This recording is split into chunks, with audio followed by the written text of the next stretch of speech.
large areas of that country. And we'll be talking about land, we'll be talking about power plants. European allies have been weary about the president's relationship with Putin and his hardline stance against Ukrainian President Volodymyr Zelensky. We have a lot of it already discussed very much by both sides.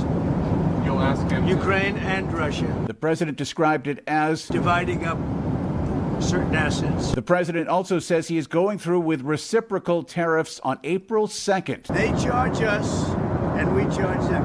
Then in addition to that, on autos, on steel, on aluminum, we're going to have some additional tariffs. U.S. stock futures are lower. Tariffs are already driving up the cost of building materials used in new residential construction and new remodeling projects.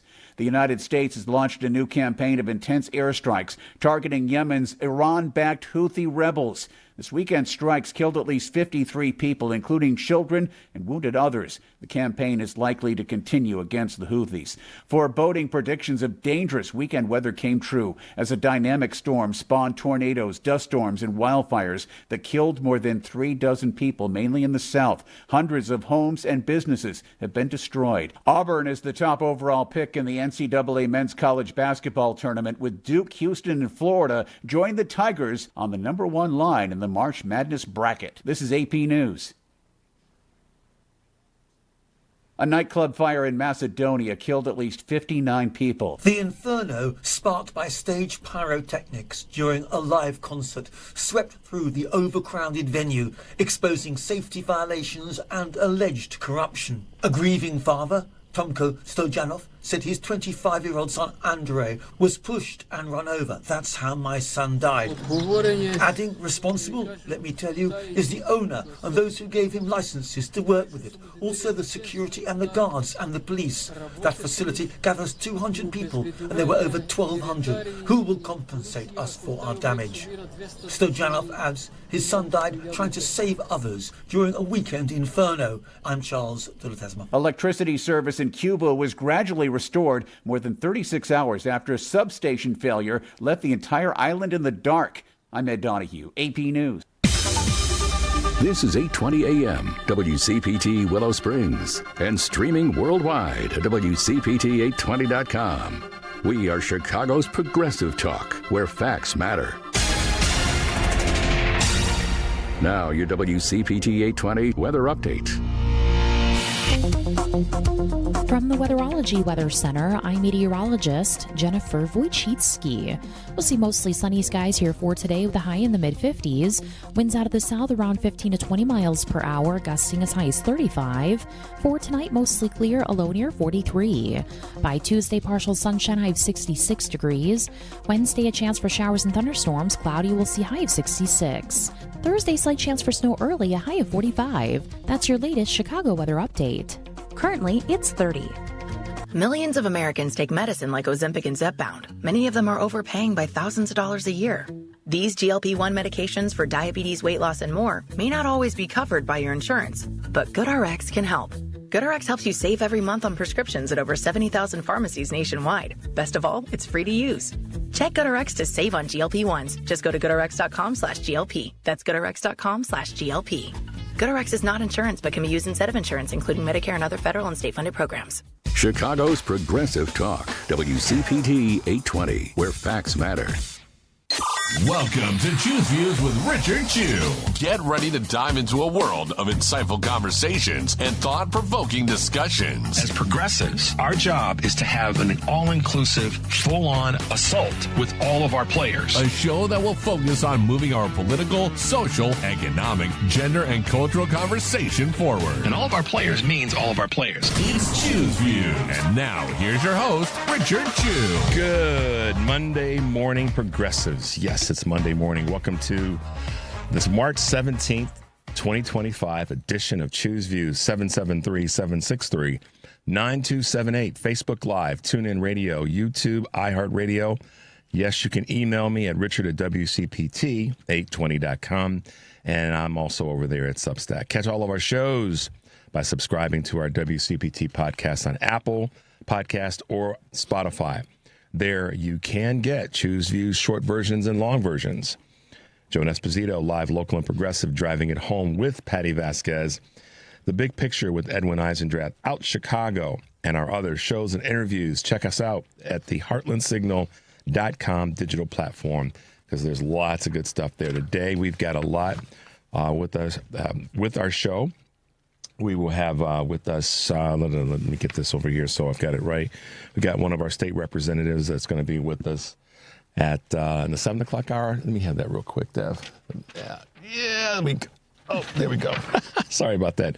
Yeah, in our 7 o'clock hour, we've got our state representative, Tracy Katz Muhl, will be with us to talk about conservation, talk a little bit about water, talk a little bit about our environment. And then in the 7:30 hour, we'll have Mike Nellis, who's been with us before. And we're going to chat a little bit about what's happening with the Dems right now. And you get the picture.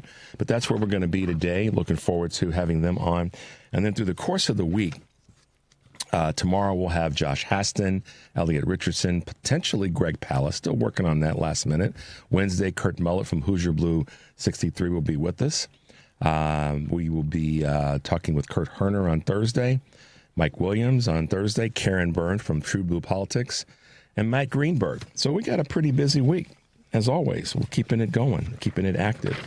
And hoping you guys had a good weekend. Speaking of the weekend that we just had, St. Patrick's Day, for those who were able to get out and about, I'm sure you had some good fun. At least that was my goal on Friday, Devin, is to let everybody know to get out and have a good time and be safe, but get out and enjoy all the things that Chicago brings. And of course, we are known for our dyeing, painting, coloring of the river.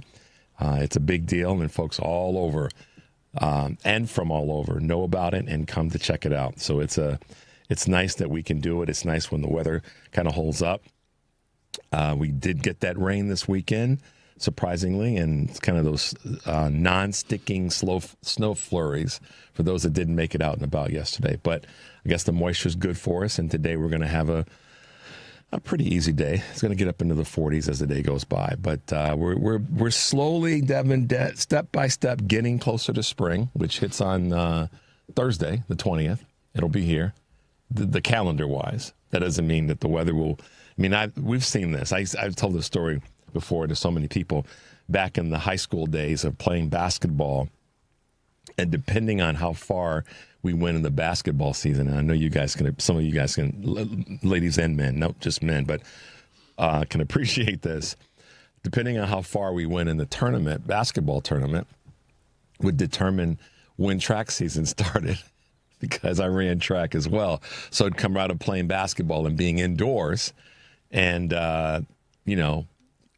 nice, warm basketball gymnasium to springtime track, which, track season typically started the first week of April, last week of March, roughly.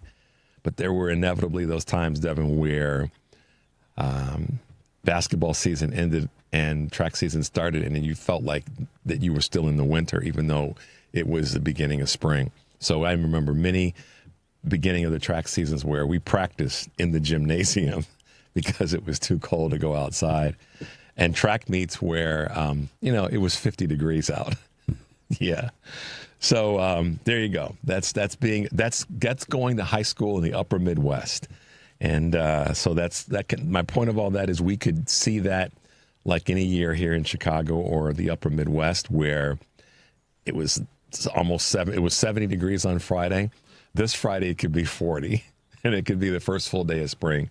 But either way, that's the excitement about the weather changing and us getting into spring. And, for those who dig baseball and all the spring sports, that's always around us. So we'll always look forward to that. And here we are. So glad to be with you. And like I said, I hope everyone had a good St. Patrick's Day weekend. And I think today is literally the St. Patrick's Day, the 17th. Is that right, Dev? Yeah, I thought so. Dev's got his green on still. He's still celebrating because it's the day. So why not do that? But for now, we will take you guys over to a little bit of Choose Views news, let you know what's happening and some things that went down over the weekend. Deadly storms. That was one of the big stories, of course.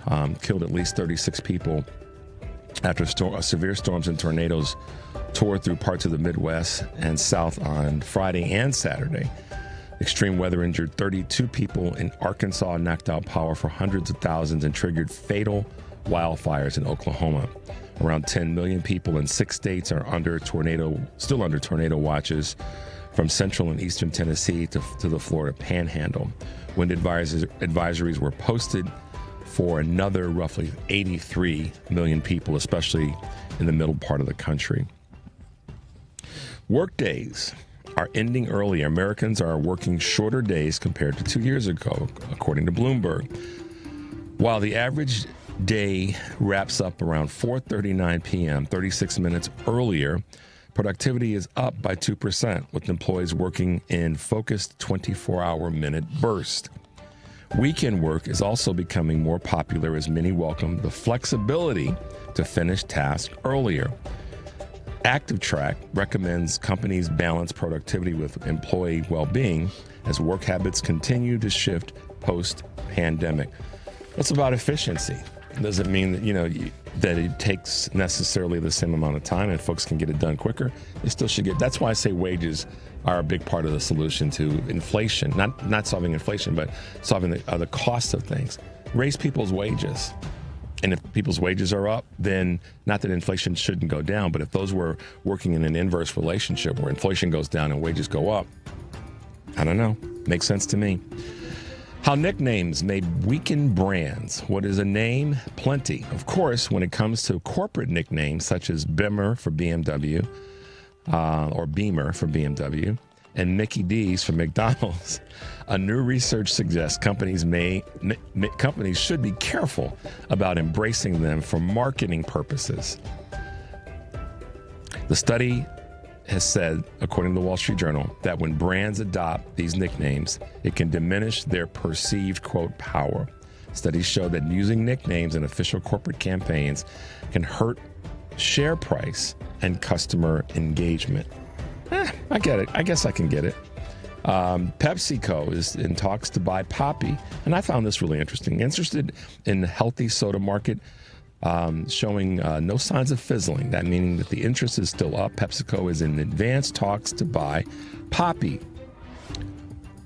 The deal valued at more than $1.5 billion could be announced as soon as next week. The potential acquisition follows PepsiCo's decision to cancel its own functional soda, Soul Boost, amid signs it wouldn't succeed. Healthier sodas like Poppi are, quote, on fire, and sales are up more than 60% from last year. So, there you go. Guess who's dominating the older music streaming, Devin? Young cats like you or old heads like me? If you consistently find yourself ignoring the pop charts and dialing up nostalgic favorites on Spotify, you're not alone. According to data from Luminate, roughly half of the songs streamed in 2024 were at least 5 years old. The trend is particularly prevalent in genres, like rock, where nearly 3/4 of songs streamed last year were deep catalog. Golden oldies haven't completely taken over the airwaves. However, songs from the 2010s represent nearly 30% of listening. So that's not really that old, but I get it. And CFOs are frontline amid the tariffs, and this is one that caught my eye as well. The spotlight is shifting to chief financial officers amid looming tariffs. These executives must seek to mitigate the impact of new duties on working capital, or cash flow, as it were. Inventories, for example, have been rising fast as companies stockpile products ahead of the time. The pace at which the firms collect payments and make them is also likely to be affected, along with the finances of suppliers. Just keeping tabs on various impending duties will require additional attention. That's so true, because if you reduce the people that are there to help solve some of these problems, you're going to put more pressure on the people who have to solve them. And as it relates to tariffs, if those tariffs continue to impact how businesses are going to operate, it's going to put more pressure on the people that are still working at those companies. So there you go, Dev. Monday morning, y'all. Here we are. It's Monday, the 17th of March, 2025. This is Choose Views. We're going to take a quick break. The number is 773-763-9278. We will be right back. Mornings can start feeling the same. Wake up, brush teeth, go to work. But with breakfast from Wendy's, it's like, wake up, brush teeth, Baconate with a breakfast Baconator. Roll with the sausage breakfast burrito. Buddy it up with a honey buddy. Or get seasoned with seasoned potatoes. And then go to work. Sorry. When you're ready for a fresh wake-up call, gotta be Wendy's. At participating U.S. Wendy's during breakfast hours. Millions of Americans take medicine like Ozempic and Zepbound. Many of them are overpaying by thousands of dollars a year. These GLP-1 medications for diabetes, weight loss, and more may not always be covered by your insurance, but GoodRx can help. GoodRx helps you save every month on prescriptions at over 70,000 pharmacies nationwide. Best of all, it's free to use. Check GoodRx to save on GLP-1s. Just go to GoodRx.com/GLP. That's GoodRx.com/GLP. GoodRx is not insurance, but can be used instead of insurance, including Medicare and other federal and state-funded programs. Chicago's Progressive Talk, WCPT 820, where facts matter. Good morning. You're waking up with Richard Chew. Good morning. Good morning. Good morning. We're live and ready to hear from you. Text or call us now at 773-763-9278. Same number. Simple as that. Let's get the conversation going on WCPT 820, Chicago's Progressive Talk. Welcome back, Progressives, to Choose Views. Thanks for being with us this morning. So last week, at the end of the week, we talked about the vote, and we talked about how the Senate came down on this vote, and we talked a lot about Chuck Schumer. So I have a question, and then there's a clip that I want you guys to hear that Devin and I put together that I think it's funny, but it's also very appropriate as it relates to fighting. And this is a question that I'd like, when you guys call in, I'd like to hear your thoughts on this. Do you think, and I won't necessarily state my opinion, but I read a really good article in the Daily that asked the question, or made a statement, I should say, but I'm going to ask a question, and that's this. Do you think, or how do you feel, do you think that Democrats are in disarray right now? The Democratic leaders and elected officials in disarray, or do you think that there is, that they are not in disarray? And I'd like to hear your thoughts on that, and then your reasoning one way or the other. I'm curious. I mean, what is your observation or your perception or how you're feeling about it is probably as important as anything. Because I think a lot of times we don't do anything until it feels a certain way. But that being said, I want to hear what you guys have to say about that throughout the course of the show. Just give us a call. Certainly you can text your response. But if you're up for a phone call, hit us up and we'll chat a little bit about it. Do you think Dems are in disarray, or do you think that's BS? Let me know. Just I'm here to hear it. So the clip I was talking about is this. Senator Mark Kelly posted this, I thought it was a pretty cool video, where he talks about a change that he's made, that I've made as a big push, big suggestion. You've seen a lot of protests in this space. And I think that he took the position that a lot of people can take, and I've said should take, and hopefully more will take it. But we've got this clip from Senator Mark Kelly on getting rid of his Tesla. Folks, Mark Kelly here in Washington, driving to work for the last time in my Tesla. When I bought this thing, I didn't think it was going to become a political issue. Every time I get in this car in the last 60 days or so, it reminds me of just how much damage Elon Musk and Donald Trump is doing to our country. Talking about slashing Social Security, cutting health care benefits for poor people, for seniors. It's one bad thing after the next. He's firing veterans. I'm a veteran, so I have a really hard time driving around in this thing. So I think it's time for an upgrade today. So this is going to be my last trip in this car. There are some things I really liked about it. There are things I didn't like about it. But that doesn't matter. What matters is, doing the right thing. I think it's time to get rid of it. Elon Musk kind of turned out to be and I don't want to be driving the car built and designed. So, looking forward to my new ride. So a little bit of laughter, a little bit of levity this morning. In case you want to know what he said, I'm going to say it on the air. No, I'm not. Devin's like, I'm ready, Rich. Go ahead. I dare you. He's like, ready. I got the button. The thing that you sit on, the 3-letter word, and sometimes we dig them when we're planting a garden. How about that? Is that okay, Dev? Sure. I didn't say the word, man. I just kind of worked my way around it. The 3-letter word for what we sit on.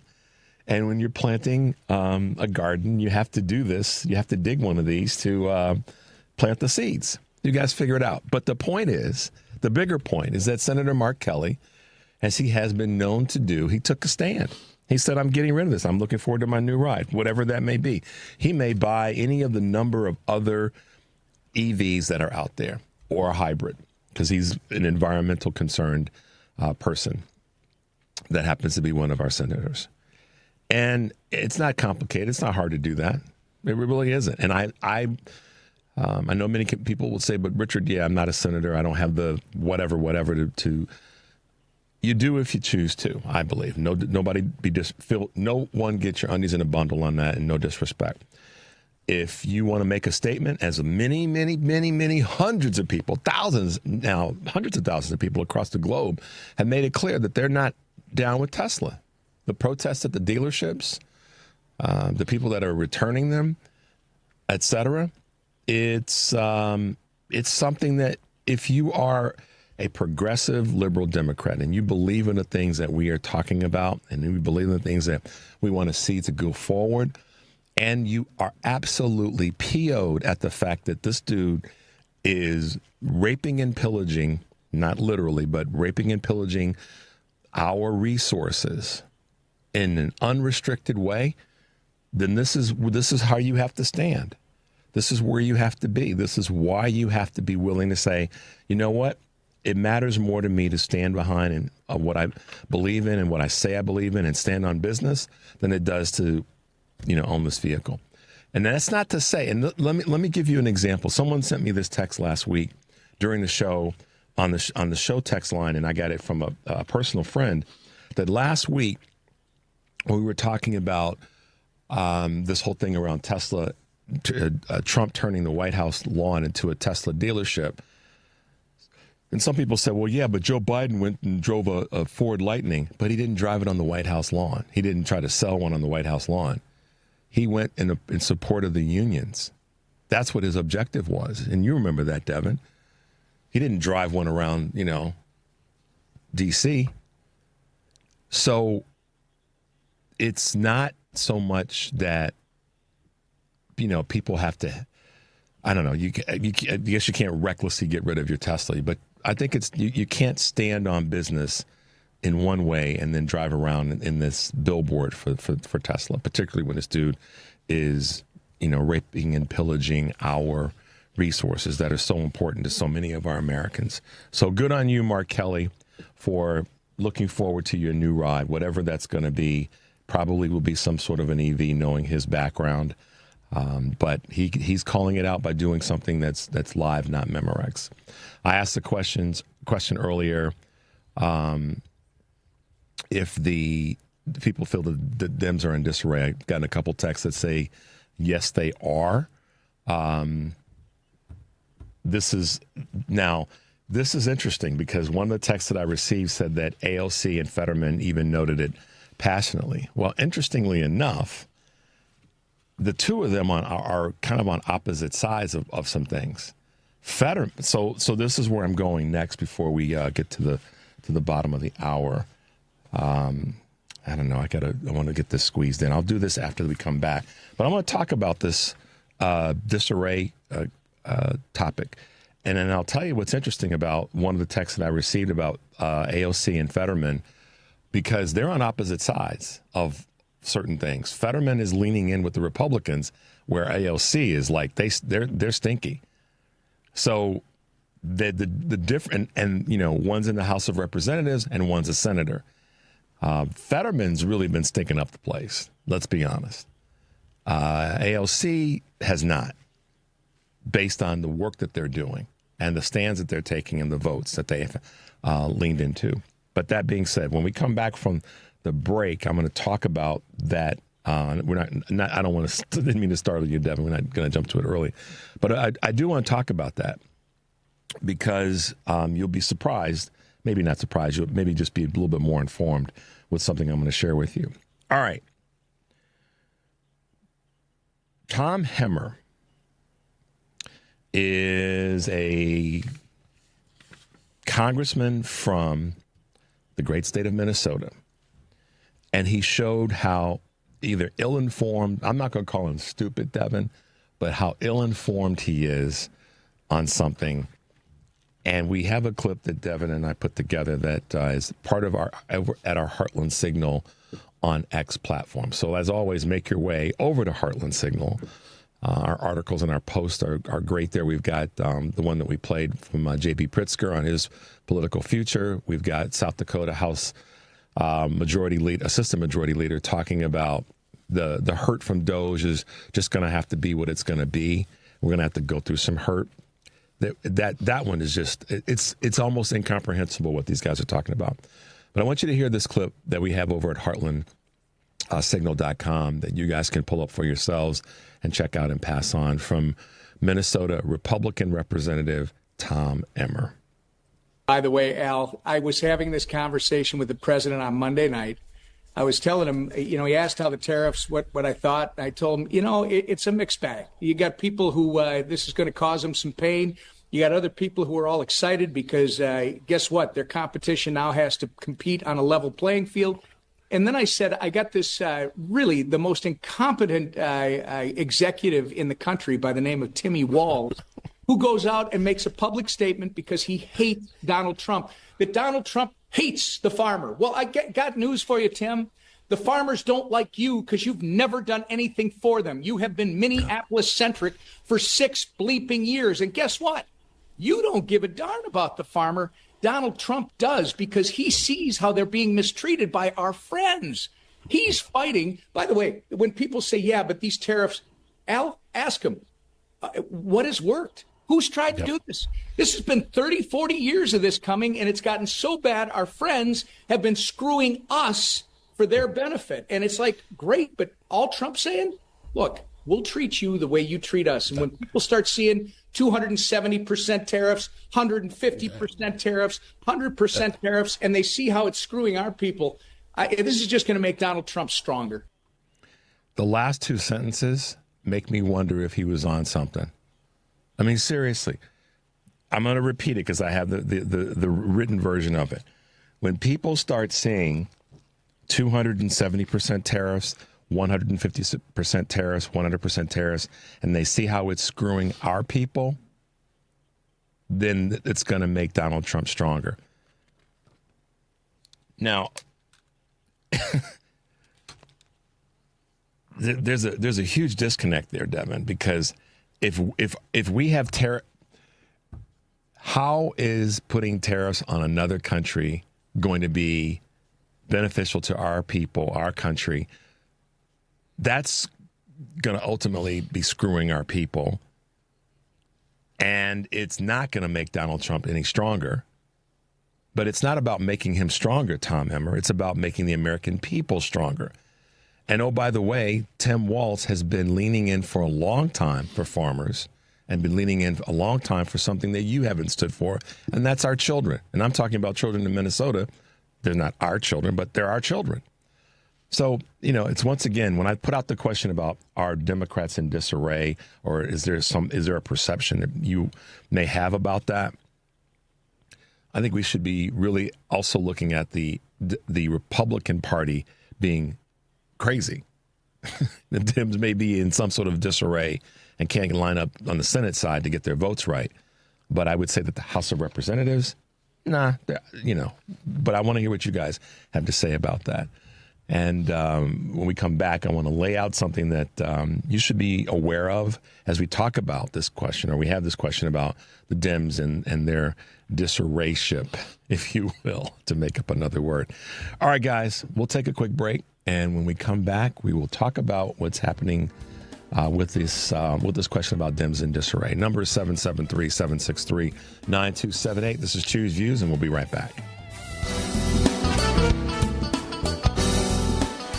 Question: where were you on May 3rd, 2005? If you were listening to the radio, you may have heard the first day on the air for WCPT. On Saturday, May 3rd, WCPT is celebrating 20 years on the air with a big live broadcast from 11 a.m. to 3 p.m. We'll be at Max and Benny's restaurant in Northbrook, and WCPT listeners can attend this special 4-hour broadcast. Al Sparks will kick off the celebration with the WCPT broadcast team. Richard Chu, Joan Esposito, Patty Vasquez, and Scott Duff, as well as surprise guests from our 20-year history. It's the WCPT 20th anniversary, and you're invited to come and celebrate with us. To register for this special event, go to WCPT.com and click on the WCPT anniversary banner. Seating is limited and will sell out quickly. Go to WCPT.com today to register. See you on Saturday, May 3rd from 11 a.m. to 3 p.m. at Max and Benny's in Northbrook. So spread the word that WCPT is just great. You're listening to WCPT 820. Here's the latest Chicago weather update. From the Weatherology Weather Center, I'm meteorologist Jennifer Wojcicki. We'll see mostly sunny skies here for today with a high in the mid-50s. Winds out of the south around 15 to 20 miles per hour, gusting as high as 35. For tonight, mostly clear, a low near 43. By Tuesday, partial sunshine, high of 66 degrees. Wednesday, a chance for showers and thunderstorms, cloudy, we'll see high of 66. Thursday, slight chance for snow early, a high of 45. That's your latest Chicago weather update. Currently, it's 28. Because facts matter. You're listening to WCPT 820. It's Chu's View with Richard Chu on WCPT 820, where facts matter. Hey guys, welcome back to Chu's Views. Okay, so the comments are coming in right now. So one of the I'll just read this to you as best possible. Yes, disarray AOC and Fetterman even noted it passionately. They're in disarray. Did not. It's about what they vote, not what they voted for, but are they in disarray? I would agree with that. Disarray, yes, they are leaderless. Is it Schumer, Jeffries, Pelosi, or someone like AOC, or senators who are speaking out? It seems that those who could be considered leaders are trying to figure out if they want to be more like the GOP or keep being good lefties. We need someone who can herd the cats of the Democratic Party, and that's yet to be decided. That's coming from Lois. I would agree with the last two sentences, particularly so with what Lois said, and I would also agree, yes, it's less about how they voted and the perception that AOC and Fetterman are talking about. So that being said, here's what I'm going to share with you guys, because some may know this and some may not know it.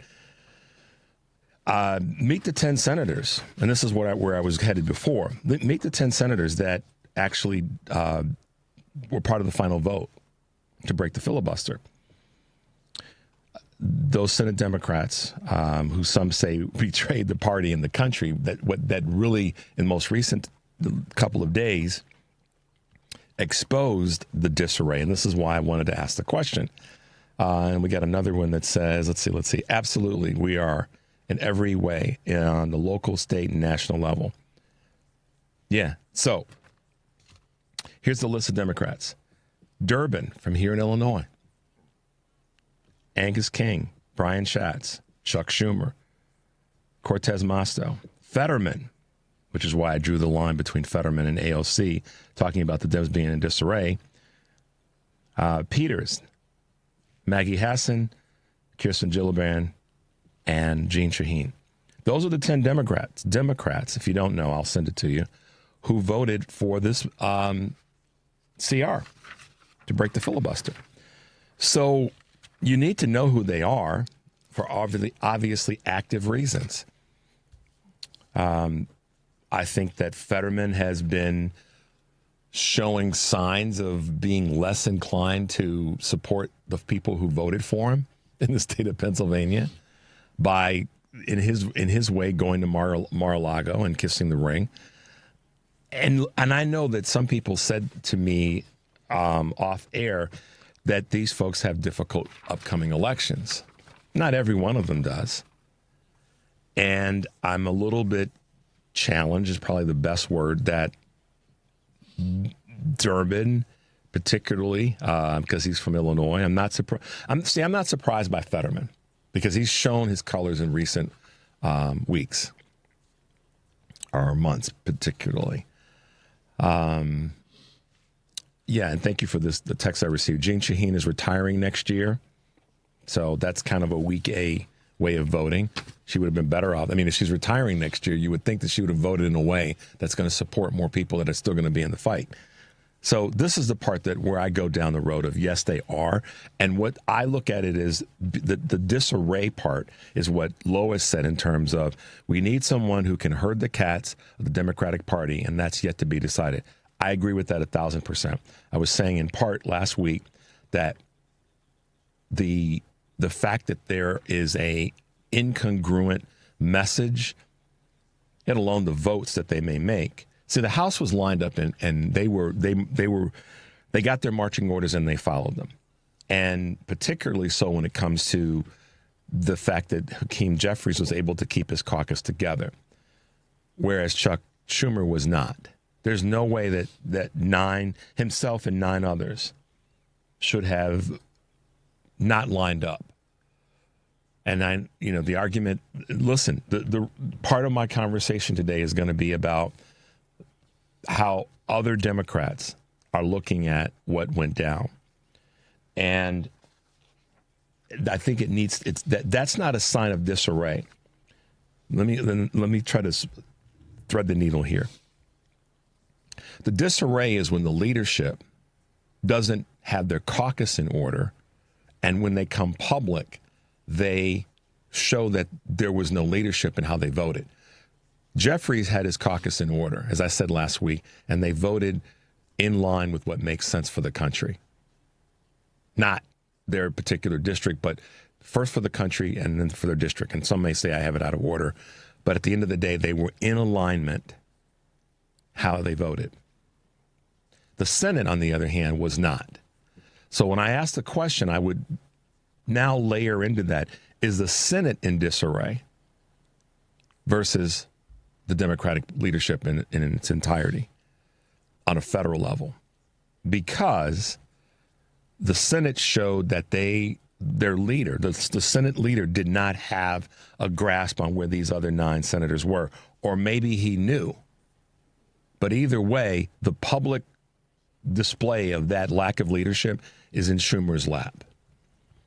Jeffries did, I would say, a better job of keeping his caucus together. Now there are Democrats that are coming out that are speaking about it. And that is the part that I think a lot are taking away as being a message of being in disarray. Because you've got AOC, you've got Pelosi, you've got Jeffries that all had what I'll call similar adjacent thoughts about the Senate, more specifically Schumer's leadership. And I'm going to take a couple of calls, but then I'm going to come back to things that the 3 of them had to say and then what some of the general public is saying. We're going to end on some positive notes today, but this needs to be talked about because we can't fix it. We can't fix Republicans, but we sure as heck have to fix ourselves. I said last week, I'm not blaming Republicans for how they voted and what they did. We know what they were going to do. It's the Democrats that have to take responsibility here. And for those who say that, I'm always just favoring the Democrats, I favor the Democrats because that's the party that we are, as progressive liberal Democrats, trying to strengthen. But when they step out of line, not step out of line, that's the wrong way to put this. When they do something that shows that there's a disconnect, then we have to call it out because that's the only way we're going to fix things as we go forward is to have things lined up and have our messaging be consistent. And if they got to fix things, fix that stuff in private before they come to the public with it. And that's what happened last week with the Senate. And Chuck Schumer he's got a whole responsibility. And particularly since he voted in the way in which he did, it signaled to the other 9 that it was okay. And I think a lot of Americans, I watched and listened, lots of Americans are highly disappointed in that space. Devin, let's grab a couple of quick calls. Let's go to Steve in the Gold Coast. Steve, good morning. Welcome to the show. Good morning. And I, too, share your frustration. And I think on this one, I mean, after 30 years in public policy, this was a half dozen on the one side and 6 on the other for me. There was no good way that this was going to move forward. I mean, in the end, they control the House, they control the Senate, they control the White House. And the gentleman who's sitting in the Oval Office is quite frankly disturbed. And this aside, I mean, they are already on a road in which they are trying to shut down as much of government as they can, literally shutting down entire departments, purging others. So the argument was that, well, if you gave them the shutdown, they really don't care. This isn't Newt Gingrich's government in which a government shutdown every day hurts them, and they're worried about the political ramifications going forward. They're already trying to shut down government in many ways. So what possibly could this do to harm them? That was the way that Schumer was looking at it. And so there's a policy side of this, and then there's a politics side of this. And I agree that the Democrats are in disorder. Our greatest ally at this point is Trump and his buddy Elon Musk. I mean, I think that they are going to get trounced in the midterms. Steve, listen, man, I'm with you in that space. But if they keep stepping on their tongues, it's going to make what could be a fairly good path get screwed up because people are going to turn away. Well, I think that people are going to turn away more so from Republicans, especially under the leadership of Donald Trump and, again, Elon Musk and others. And we need to have our house in order because we need to offer them, voters, being them, an alternative, a vision, because it's not enough to simply be against Donald Trump and MAGA. You've got to offer Americans a vision moving forward, and that needs to be, something that Democrats need to come together and say, this is our cohesive vision of what America is going to look like under our leadership. Now, you have two opposing views with regard to what happened in 2024.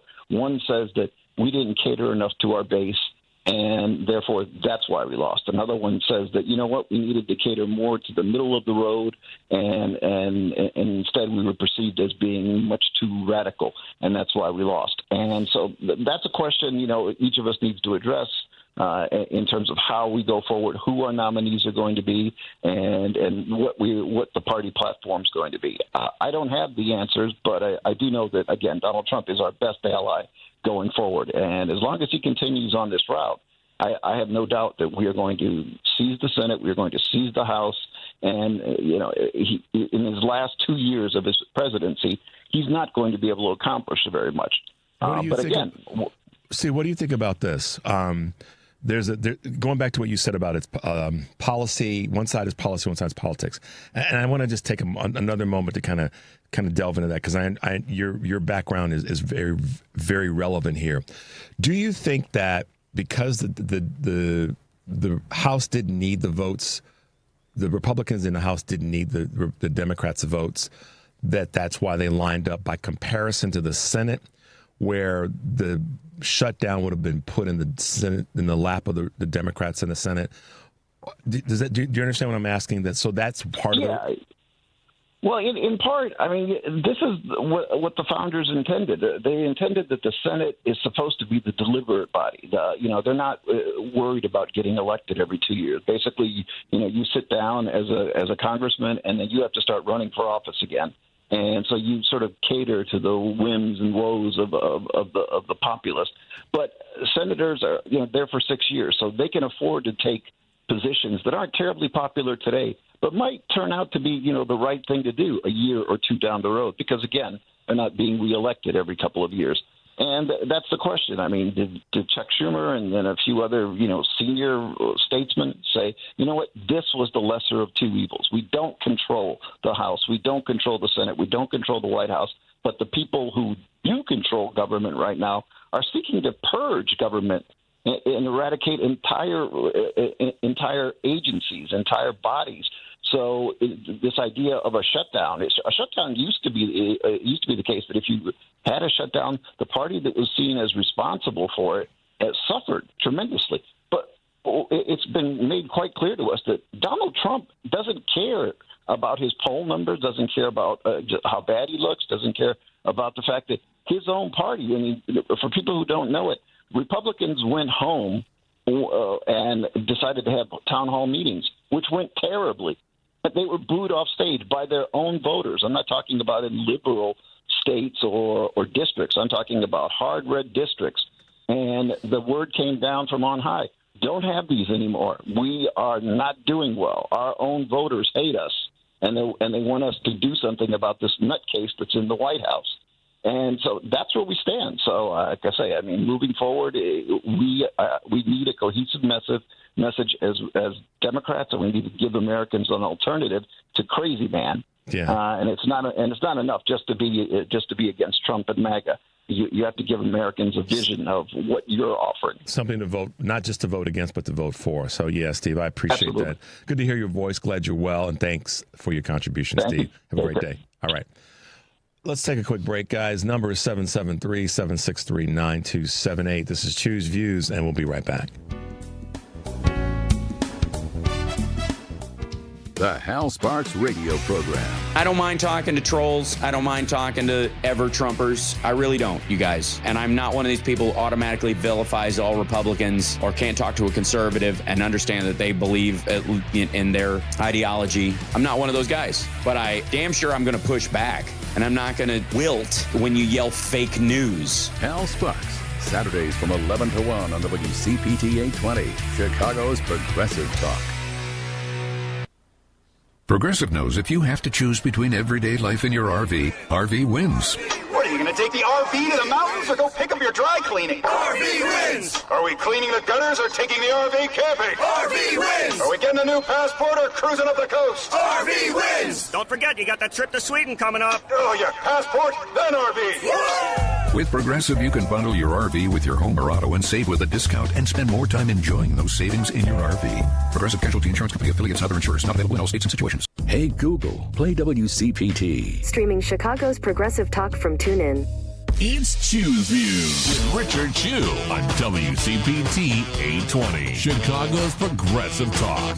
Welcome back to Choose Views, 773-763-9278. You guys are lighting it up, text messages, and I'm glad you are, because that tells me that you're plugged into what's going on. And do I have answers for all this? I have some answers. And the number one, I come back to this. The Dems have to fix the stuff behind closed doors. Coming out in public with it is not a working solution because the media is not on their side. And I got a great text from Arizona that said Richard, the other main problem the Democrats face is right-wing media. They should know by now, and thank you for that, that if you come out with an element or even a sniff of disarray, then it's going to be, that's what the media is going to focus on rather than the actual vote itself. And we've seen evidence of that by how the right-wing media has portrayed the Democrats. Now, what's my answer? My answer is that they've shown that on the Senate side at least, the connected message wasn't there. And it needs to be talked about because as we go forward, I'm going to come back to something that Steve said. We have to be prepared to deal with this. And, Steve made a good point about Trump not giving a darn about his poll numbers. And I don't know the answer why. I have my suspicions. And the first thing that went through my brain when he said that is he just wants to wreak carnage and harm and create openings for his corporate buddies to be able to do whatever they're going to do and to tear down the systems. He's on a retribution tour, so he doesn't have to care. And he knows that he's not going to get – listen, people will die. I'm not saying that there should be violence, but people will die before Donald Trump is elected a third time. I'm saying that today on March 17th, 2025. I'm not talking about and advocating for violence, but people will die before that happens. And I'm not saying about who, what, when, or how. So that's part of why he knows deep down inside he's not going to get reelected another time. So I think he's just, I don't give a F about it. I'm going to do what I want to do, and they're going to have to make me stop. So when you have that attitude, I'll use the best term analogy I can come up with is when you have nothing to lose in sports, you kind of go for certain things. I mean, Devin, you've played sports. You know how it works, and you follow sports. When you have nothing to lose, you play with reckless abandon. And Trump's doing that right now. He's playing with reckless abandon. I don't think we need to overcomplicate it about that. That's what he's doing. And in the wake, and so many of us are in the wake of the harm. All right? I think it's that simple. And then we can, he can do, in his mind, until you stop me, I'm going to do everything that's harmful and painful and retribution-like that I want to do, that pops into my brain at 3 o'clock in the morning. Now, let's talk about this from another perspective, something that Steve said, which I really appreciate Steve's contribution. Short memories. 6 years versus 2. Steve's right. 6 years as a senator, 2 years versus a House of Representative. That is part of this. He's right. Understand that's the civics part of this. A senator can, I hate to put it this way, but can kind of get away with the vote today, Devin, if they're not. I mean, good example. Jean Shaheen, she's not running for re-election, so she kind of has a, that had to be part of her motivation.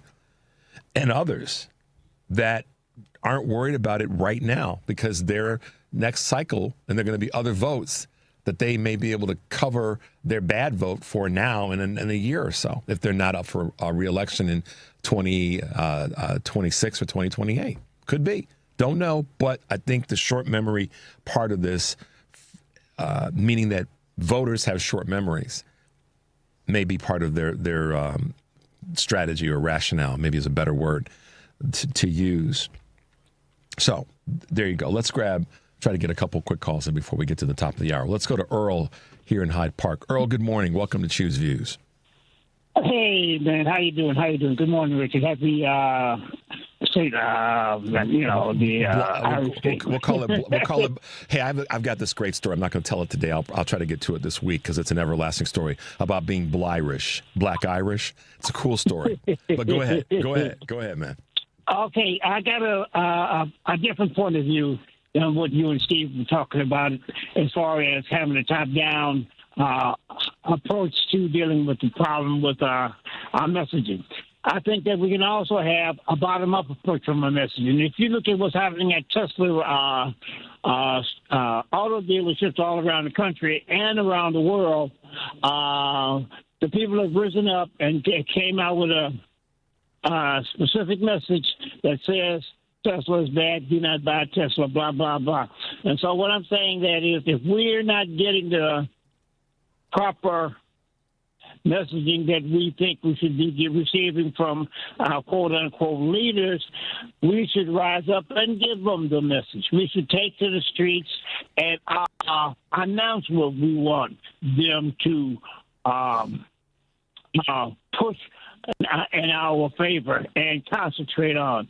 Just like what the people are doing for Tesla, we should be doing the same thing about various issues that the Democratic Party, 4 or 5 issues that the Democratic Party should be pushing hard to, the people should be pushing hard to get our leadership behind and have them run to the front of the parade and push that for us. So there's more than one approach to leadership, and the leadership could come from the bottom up as well as from the top down. And sometimes you just might have to, light a fire underneath the leaders from the bottom up, just like what we're doing with Tesla. And I just don't think there's enough black faces at Tesla. When I see the protests going on, I see a lot of white faces. Like this might be a demographic location. Some of it's that, but it's also It's also another thing that is very quietly been put out there, and a lot of black leaders have been saying we did our part, and we're taking a break right now. And the people that didn't show up in the 2024 election on all levels weren't us. And I think that's part of what you're seeing, Earl. I know that. But I don't agree with that, man. I'm not saying I agree with it. I'm not saying I agree with it. Oh, okay. I'm saying that again, let me go back and start over again. part of what that is that there are a lot of folks that are saying that black folks did their part leading up to the 2024 election and got let down by the folks who are showing up at Tesla. And so that's what that's the dynamic. I don't fully agree with it either. I'm just saying that that's part of what you're saying, but it also is demographic location of the dealerships. We know that to be a fact. So, all right, I'm going to bounce off, but I hope that you and Steve will correct about the prospect of us making some inroads in the House and in the Senate. But I'm less optimistic than both of you. And my wife also shares your optimistic opinion. I think that because of the right-wing media... Listen to your wife. Listen to your wife. Like I said, right-wing media is pretty strong, and gullible people, as we saw in Michigan and various other places around the world, around the states, voted against their own interests. Yeah. So I'm a bounce, man, but thanks for taking my call, Rich. Thanks, and glad you're well. I'll be listening for that story about the Black Irish. Got it. Okay. All right, Earl. Good to hear your voice. Bye-bye. Bye-bye. Let's try to squeeze in Dave real quickly because we won't have much window. Hey, Dave, good morning. Welcome to the show.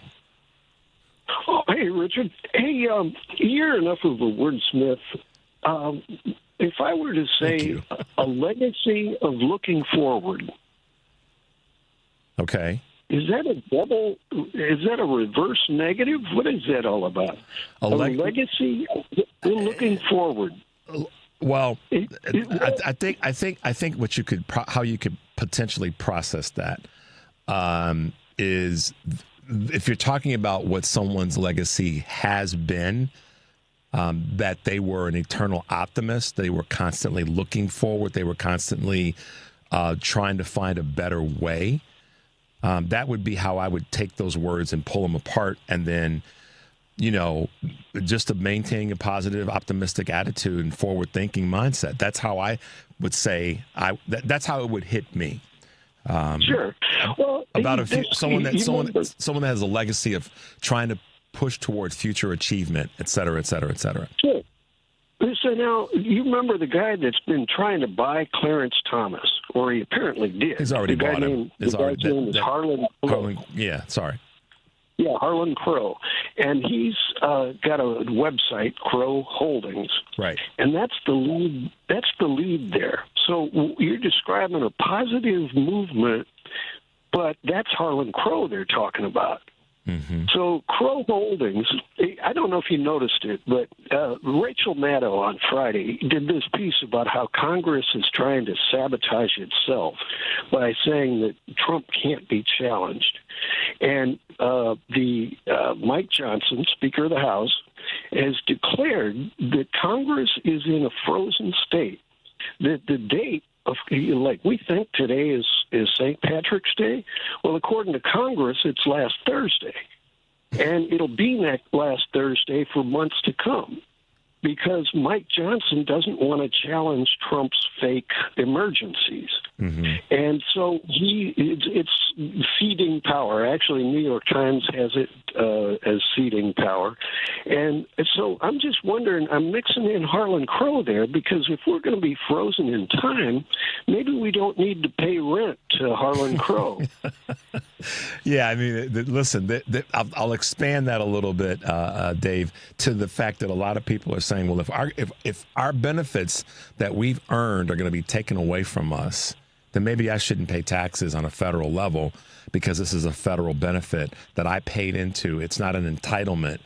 I'm supposed to get it because I earned it. So if you're not going to take care of that, then I'm not going to pay taxes on a federal level. I see there's a way to kind of manipulate and bend ourselves into that thinking because, if we're going to be frozen in time with where we are with some of these observations from, the leader of the House of Representatives, then maybe we should be frozen in time in some other areas. I don't know. I'm just saying, but anyhow. Well, that's right. The reason I gave the website Crow Holdings, crowholdings.com, apparently he doesn't just own buildings down in Texas, but he has some in Chicago. He's got holdings all over the country, in fact. David, we got to get to this break, so I appreciate your call this morning. Thanks for calling. We'll talk to you soon. 773-763-9278. 7 o'clock, guys. We'll be right back. If you're living with dry age-related macular degeneration or dry AMD, you may be at risk for developing geographic atrophy or GA. GA can be unpredictable and progress rapidly, leading to irreversible vision loss. Now there's something you can do to slow it down and get it going slower. Izervay is proven to slow GA progression. Izervay gets GA going slower. Izervay or avacincaptad pagel is a prescription eye injection used to treat GA. Don't take it if you have an infection or active swelling in or around your eye. Izervay can cause eye infection, retinal detachment, or increased risk of wet AMD. Izervay may temporarily increase eye pressure. Your vision may be impaired after an eye injection or exam. Don't delay. Ask your doctor about Izervay today. Izervay gets GA going slower. Visit Izervay.com. That's IZERVAY.com. Paid for by Astellas Pharma. Amazon Business offers smart business buying solutions, so you can spend more time growing your business and less time doing the admin. Learn more at AmazonBusiness.com. AP News. Good morning, I'm Ed Donahue. The Kremlin is confirming Russian President Vladimir Putin will be talking tomorrow with President Trump about Ukraine. We'll see if we have something to announce maybe by Tuesday. Speaking to reporters on Air Force One, the president discussed specifics. We're talking about land. It's a lot of land. It's a lot different than it was before the war, as you know. And we'll be talking about land. We'll be talking about power plants. European allies are wary of Trump's affinity for Putin and his hardline stance toward Ukrainian President Volodymyr Zelensky, who faced sharp criticism when he visited the Oval Office a little more than 2 weeks ago. The president also told reporters on Air Force One he plans to go ahead with reciprocal tariffs starting on April 2nd. They're charging us, we're charging them. It's no longer they charge us and we don't charge them. It's foolish precedents. And Biden, but others also, in all fairness. Shares are higher in Europe and Asia, but U.S. stock futures have fallen over the worries about tariffs. New Canadian Prime Minister Mark Carney has arrived in Paris to meet with French President Emmanuel Macron, seeking support for one of Canada's oldest allies as President Trump continues to attack Canada's sovereignty and economy. A storm system that moved through parts of the south is now in the northeast. It has killed at least 39 people. Kishana Perriman lives in Dallas, Georgia, outside Atlanta. Heard something hit the side of the house. The house shakes too when it thunderstorms that bad. So that was probably the biggest thing that kind of made things a little bit more real. This storm system produced tornadoes in some parts of the south. Telegram CEO Pavel Durov says that he has traveled from France to Dubai as French authorities continue to investigate criminal activity on his messaging app. Durov revealed his whereabouts in a post on his Telegram channel. He had been detained last year after arriving in Paris. This is AP News. The brackets have been set. Auburn is the top overall seed in the NCAA tournament, with Duke, Houston, and Florida joining the Tigers on the number 1 line in the March Madness men's bracket. The NCAA selection committee favored the regular season champs of the Southeastern Conference, which set a record with 14 tournament teams, despite 3 losses in their last 4 games. Bubble teams that did not make it include West Virginia, Indiana, and Boise State. UCLA is the top overall seed in the women's NCAA tournament. The Bruins were joined by South Carolina, Southern California, and Texas as number 1 seeds. I'm Gethin Coolbaugh. A SpaceX capsule has arrived at the International Space Station, delivering the replacements for NASA's 2 stuck astronauts. The 4 newcomers will spend some time learning the station's ins and outs from Butch Wilmore and Sonny Williams. Then it will be time for the 2 to end their 9-month stay and head home tomorrow night. I'm Ed Don. This is 820 AM, WCPT Willow Springs, and streaming worldwide at WCPT820.com. We are Chicago's progressive talk, where facts matter. Now, your WCPT 820 weather update. From the Weatherology Weather Center, I'm meteorologist Jennifer Wojcicki. We'll see mostly sunny skies here for today with a high in the mid-50s. Winds out of the south around 15 to 20 miles per hour, gusting as high as 35. For tonight, mostly clear, a low near 43. By Tuesday, partial sunshine, high of 66 degrees. Wednesday, a chance for showers and thunderstorms, cloudy, we'll see high of 66. Thursday, slight chance for snow early, a high of 45. That's your latest Chicago weather update. Currently, it's 27. It's nice to know someone is on your side. Mark Drugs always has your back. No two dogs are the same. A dosage form or strength of medication that works for one dog may not work for another. A compounding pharmacy like Mark Drugs is here to help you with your pet's medication challenges. We'll be happy to help you when your pet is sick. After all, it can affect the whole family. That's why we give our four-legged patients customized medications to make it easier for them to take. For pet medication problems, first see your veterinarian, then talk to your hometown independent compounding pharmacy, Mark Drugs. If you'd like to know more about the ways we can personalize medication for each individual patient, we'd be happy to help. We are a compounding pharmacy, which means we can prepare the medication prescribed in a strength and dosage form that meets the patient's needs. Ask us how our pharmacy can help. You have a choice when it comes to your health care, and a great choice is Mark Drugs and Roselle and Deerfield, where you get better health and care for you and your pets. Check out the Pet of the Month at markdrugs.com.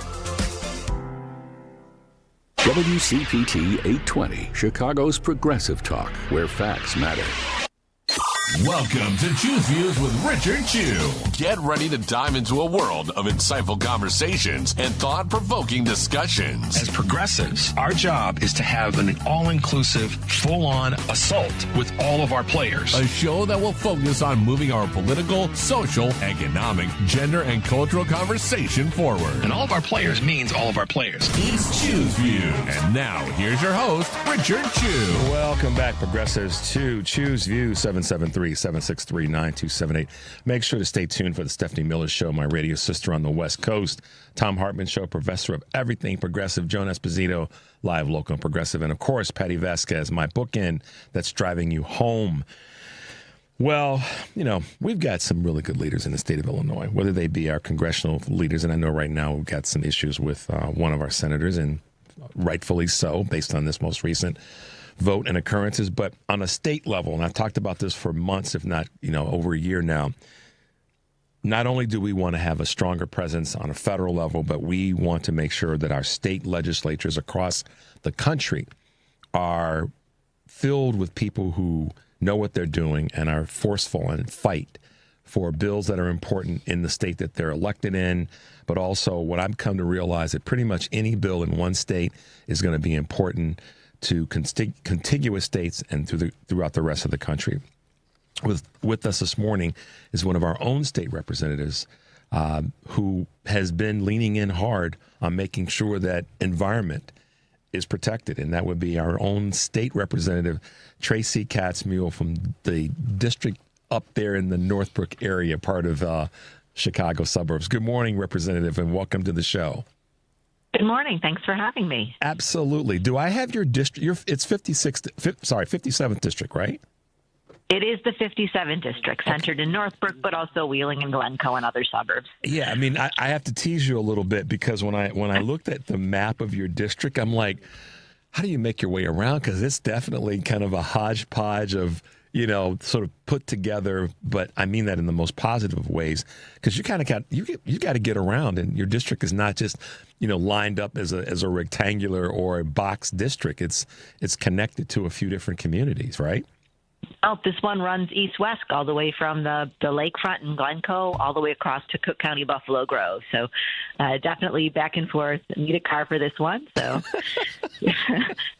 Good for you. Well, welcome to the show, and thank you for taking the time to be with us this morning. I definitely want to talk about one of your recent bills, but I also, because you've got a few, by the way, but I also want to have an opportunity for you to introduce yourself to our audience and let folks know a little bit about you.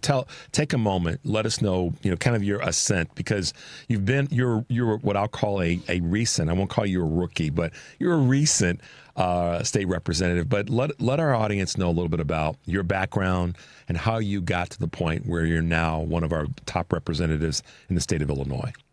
Oh, thanks so much. That's a really kind thing to say. One of the nicest compliments somebody gave me when I arrived in Springfield, about 2 years ago, was that I did this sort of the old-fashioned way.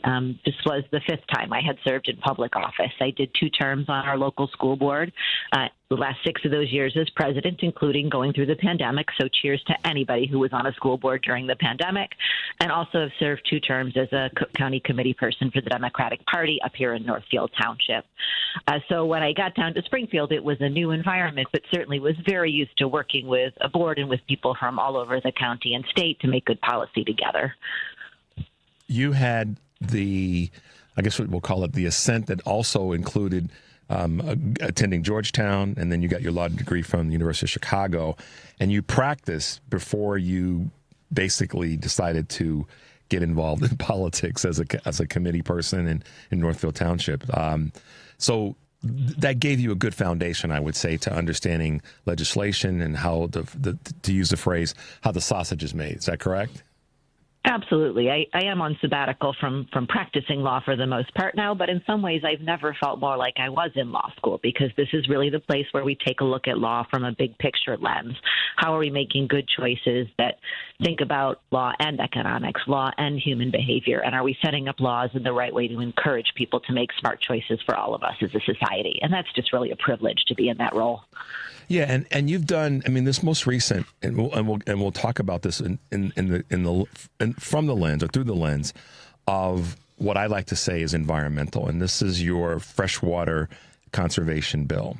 Tell us a little bit about that and why that bill is important, and then what are some of the what I like to put the dotted lines to other parts of the environment that this bill represents. Absolutely. This was an initiative that was brought to me by the Metropolitan Water Reclamation District, a body I was obviously very familiar with already from my work as a committee person, had helped over many years of cycles to elect all of the members of that board and see the different ways that they helped develop policy there. They have 7 large facilities across Cook County, which focus on things like treating and reclaiming wastewater. That's really important. We live in an area here where we have access to one of the greatest freshwater resources in the country, but we know that we need to do everything we can to maintain it and to use treated water instead of fresh water wherever we can. So the proposal focused on updating the Illinois Environmental Protection Act, which had already been amended to make clear that treated water could be used for things like irrigation purposes, but it wasn't explicit about other uses. And as we see more and more industrial uses come online that need to use water for non-potable, non-drinking purposes, think coolants, right? When we have these big data centers that need liquids to come in and cool, if we can use treated water as opposed to fresh water, we're making smart choices for everybody all around. So the heart of this initiative was getting explicit permission in the Illinois Environmental Protection Act for using treated wastewater for these kinds of non-potable, non-drinking industrial uses that benefit everybody all the way through the cycle, right from the government to labor to industry to the environmentalists. And it was great to see that coalition of people come together to unanimously back this bill. Well, it's incredibly important because, you know, with the current law allowing, as I understand it, and again, a lot of times I have to read these things quickly and think, how does this tie into the legislation? But we can use the water for things like irrigation and things like that. But we haven't really, and now that the bill is in place, we hadn't really put this in place for the industrial uses, and to some extent was kind of wasting by not having that in place. Am I correct in how I'm saying that? Yeah, and everybody's gut instinct here was this is covered by the intent of the law, but it wasn't explicitly in there. And obviously everybody wants to be careful, have the law be precise. So that's why we went in cooperation with all of those different agencies and partners to ask that we explicitly spell out that industrial reuse is also permitted and, in fact, an environmental and corporate good goal. Yeah, what's interesting, too, is that this is a way for us to reduce taxpayer costs. I mean, we always look for ways to, I think sometimes when voters, consumers, citizens think about reducing cost, they think about it from let's cut something. And I'm an advocate of not that we don't cut certain things where there is, for lack of better words, not the most efficient use of certain things or our resources, but sometimes it's reallocating, reapplying things. Let's do this over here, because then that opens up so much more opportunity to maximize that resource. I think that's what has to be part of the conversation around reducing cost, is to maximize the resources that are already in place. This bill does that, right? Yes, exactly. It's that green recycling triangle that we think about: reduce, reuse, recycle. This is a perfect application of it in an industrial context, in the context of saving one of the resources, our fresh water, that we are all most caring about right now. Yeah. Representative, tell us, in your observation and your experience, and I hope I'm not going too far afield here, why us folk out here have a blind spot when it comes to conservation and recycling and energy conservation and being more green or being less waste. Why is there a blind spot there in your experience? Sometimes there can be, just because we have such tremendous proximity to the Great Lakes. We haven't lived in one of those states where there are notices that come out frequently from our local government or state government or county government advising us this is a week to be extra careful about water, or rules about flushing toilets, right? These are things we know about, but we don't live with them day to day. It doesn't mean it isn't somewhere we could end up if we're not careful. So doing everything we can to take these steps affirmatively now, it's smart policy. It is unanimous bipartisan policy. I was thrilled to see that vote out of committee be entirely unanimous and bipartisan.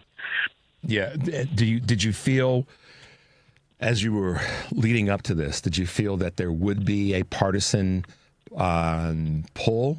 In other words, folks that may not see this as necessary and may be wasteful in and of itself. Did you feel that there might be some of that going on in the run up to this? I felt good about this bill going in because of the coalition of people involved. There were affirmative proponent witness lists filed from both industry and labor side of the coin, from government and public, from environmental and good governments like the League of Women Voters. That sense of allies coming in boded well. And of course, we took the time to affirmatively have the conversations with every member of the Energy and Environment Committee to make sure they knew what this was about. In fact, most of the questions I had were about understanding exactly what it meant. If you don't live and work in this environment, you don't necessarily know what it looks like to reuse treated water, right? So giving that cooling station, data center kind of example to people, you could see the light click on as people said, yes, I get it. This is something I want to be part of. And again, really emphasizes why the human element to this work, really talking to everybody, making sure you're engaging about the bill, not just sort of the dry legislative words on the paper happens. That's how you get everybody on the same page, understanding not just the words, but what they mean and what the goal is. And not to sound, pie in the sky or with rose-tinted glasses, but at the end of the day, if you, me, and three other people are walking down the street, we're walking down Michigan Avenue, we're walking down the street in Northbrook, we don't necessarily know the political stripe of the persons that might be coming in our direction. Your family and my family, we're walking down the street, and we don't know. But what we do know, and this comes back to what you said about the human element and the importance of that connection and communication, is that the air that we breathe, the water that we drink, and all the rest of those resources are important to all of us. It seems as though, and help me out with this because I know our listeners want to know your observation on this, that when it comes to environmental issues, they become partisan because some people may not believe that we have a problem, and others know that we do have a problem. So how have you been able to navigate that void where some people are just like, we don't have a problem with our environment. We don't have a problem with this. And others are like, well, wait a minute. How come we've got water tables that are messed up? How come we have folks who are in communities that they suffer from the lack of environmental preservation? Yeah, I think it starts with really good listening. When you're engaging with people about the bills, first of all, you can get a sense of whether they understand at a base level what you're trying to do, right? This is a little bit technical, the area in which MWRD was looking to advance the legislation. And so that first level was really important for this bill, getting everybody on the same page with a handful of factual scenarios that they could relate to. Maybe you were familiar with this in the irrigation, farming kind of use, but the idea of how these would be piped into a data center was new, but accessible, right, once you took the time to talk and speak about it. And then sometimes you go one more level and people start to worry about cost. It's not that they don't understand an environmental crossover, but they're trying to weigh it out and prioritize, right? Is the value we're going to get in terms of environmental savings going to be outweighed by what the costs are? And those conversations, too, they can be tackled with data and information before you leap to that last sort of just doubters, deniers kind of bucket. Mm-hmm. And that's really, for the most part here in Illinois, the very smallest amount. And if you can get those first two groups together, we understand what we're doing and we have a handle on the cost-benefit analysis, are properly weighing environment in it. you can get a really big coalition together on most things most of the time. So doing the work to get everybody in the first two buckets on the same page, that's where you can really get the legislation done. One of our listeners sent a comment that said some of this lack of understanding or knowledge or partisanship is driven by corporate interest who don't want to see their ability to do what they do be stunted by legislation that would force them to be more responsible. It absolutely can be. Go ahead. I'm sorry. It absolutely can be. Part of what made this legislation unique was the fact that industry was at the table. The Illinois Manufacturing Association was a proponent. The Illinois Commerce Commission was a proponent. Everybody could see where this was going to be net positive to access their non-potable cooling liquids through MWRD and similar facilities, and good for the environment at the same time. Do we have any big data centers coming into the state of Illinois that indirectly or maybe directly would be benefactors of this repurposing of water from a cooling standpoint? I can't give you the name of a specific facility right now. That was just a really good prototypical new use that people are familiar with that we could share.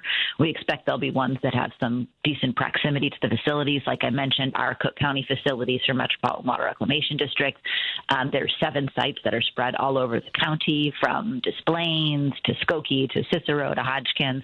So this is going to affect facilities all over Cook County, which is wonderful to see. That because if it's going to affect Cook County, the second largest county in America, by the way, which I know you already know, but if it's going to affect Cook County, it's going to affect our collar counties and our neighboring states. I mean, that's why your bill is so doggone important, and it's not just even though it's locally passed legislation, a locally effort. It's a national issue. And this is one of the things that I've really, really been just pushing is the local items, the local issues are regional, they're national issues. What do you see? And I'm not trying to ask you to look into the looking glass, but what do you see as the impact of this type of a bill on other states and the country at large? I hope other states will look at this too if they aren't already experimenting in this area. As we noted right at the top, this legislation already existed here in Illinois for irrigation. Obviously, we've got some of that use here in Illinois, and hat tip to the Cook County Farm Bureau, but even more so all over the state of Illinois. So I'm hoping people are seeing this, that if they haven't gotten into the industrial or irrigation spaces already, they happen and join. It's really a smart path that can bring together all of the different sectors, labor, government, private industry, to make a good step forward for the environment. Got it. And I know that this is something that you're probably navigating all the time, and that's some of the federal, or let me be more specific, some of the current administration on a federal level's position on EPA and, what we've done with the Paris Agreement and how we've kind of are isolating ourselves, or at least the administration is trying to isolate us from being involved in better conservation and more appropriations toward a better environment. How are you navigating that, or what are your observations there? That's absolutely a worry. It's one of the reasons I thank the Metropolitan Water Reclamation District for standing up and saying this is a time to make the Illinois Environmental Protection Act stronger and more explicit so people are comfortable taking advantage of all of these uses. We've obviously seen all of the national EPA leadership staff here in Illinois turn over in ways that are really worrisome, changes to facilities and staffing. So doing everything we can at the state level, especially in the blue states, but I sure hope in the red ones too, to recognize that this kind of smart reuse of water is good for everyone. Yeah, we're with you on that. Just this year alone, you guys, for those of you who are listening, this is how busy Representative Katz Muhl has been. I'm not going to list them all because it's too many to list. Just this year alone, over half the bills that she's leaned into are ones that are around protecting our environment. She's definitely had her thumb on the scale when it comes to education, but she definitely is an advocate for making sure that our environment is taken care of. And it's great to see the leadership that you've shown. And frankly, we know that all of our representatives in the state of Illinois don't always get along on every single thing, and that's fine. But boy, oh boy, you guys are really taking the lead from the governor on down to show that Illinois is the place to be. The Illinois elected officials are doing their job in the state to really, make this place a great home for so many people. And I personally want to say thank you and appreciate the work that you are doing, and certainly the colleagues that you have in the General Assembly to get certain things done. So we appreciate that. Thank you so much. And for the whole House and Senate Green Caucuses, everybody appreciates everything you're doing to talk about these issues, to help us build allies. Thanks to the Illinois Environmental Coalition, who is a terrific advocacy partner that brings together all of the different sectors of environmentalism in Illinois to make sure we do this work as smartly and seamlessly as possible. What are you going to be, we're coming to the end of the first quarter, calendar quarter. What's going to be on your agenda, some top items in the second quarter of this year? Oh, this is deadline week right now. Yep. This is when we want to get things out of the House committees. So my focus is on squarely getting everything we can move through. This one did pass early because it was a nice, tight bill with a big group of proponents. This week we'll be working hard on issues to expand education and working on the community college baccalaureate bill in cooperation with the governor's team. That one's really important to me, and working with Equality Illinois on some quality legislation.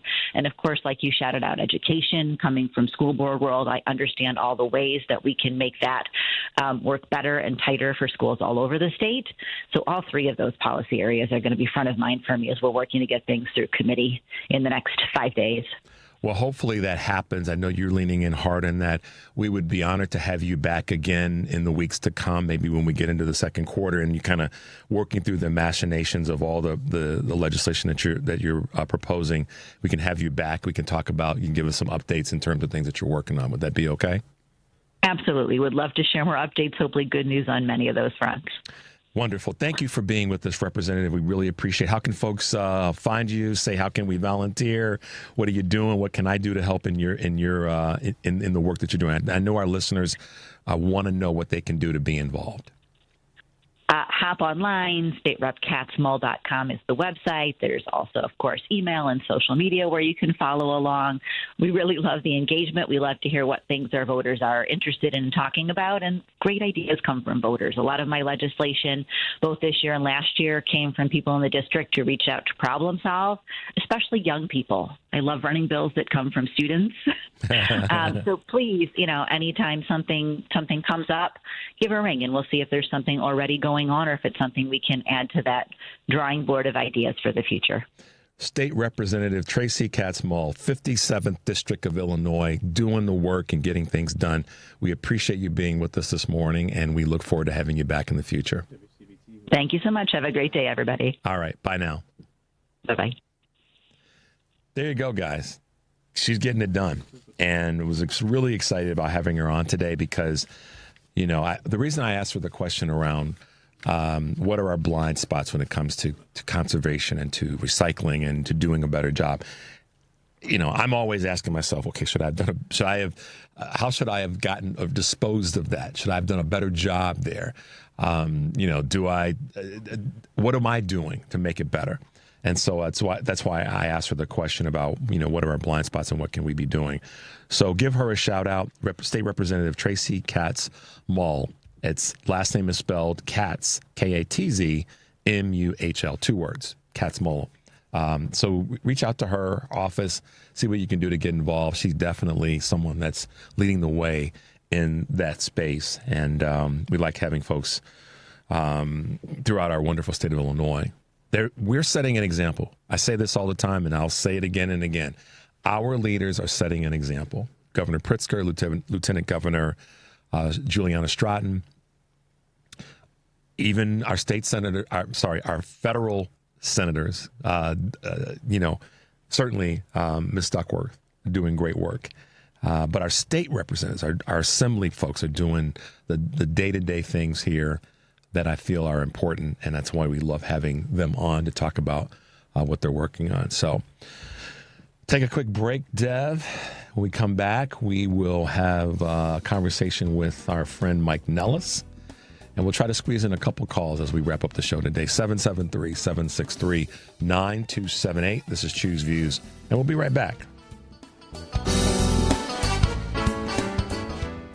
With MedGuard Alert, you're never alone. You can connect with medical professionals anywhere, anytime. And now MedGuard is introducing our exclusive new Care Watch. If you need help quickly, use it from anywhere to contact medical professionals. No cell phone required. The Care Watch is not only a life-saving medical alert device, it's a revolutionary health monitoring system that checks your blood pressure, heart rate, oxygen saturation, and much more. And here's the best part. If you have Medicaid, you may qualify to get your Care Watch for free. The Care Watch is only available through MedGuard Alert. Call us right now. We have monitoring programs starting as low as $1 a day. The call is free, activation is free, shipping is free, and no contract is required. Remember, with Medicaid, you may qualify to get your Care Watch for free. Call us to get your Care Watch right now. 800-741-5819. 800-741-5819. 800-741-5819. That's 800-741-5819.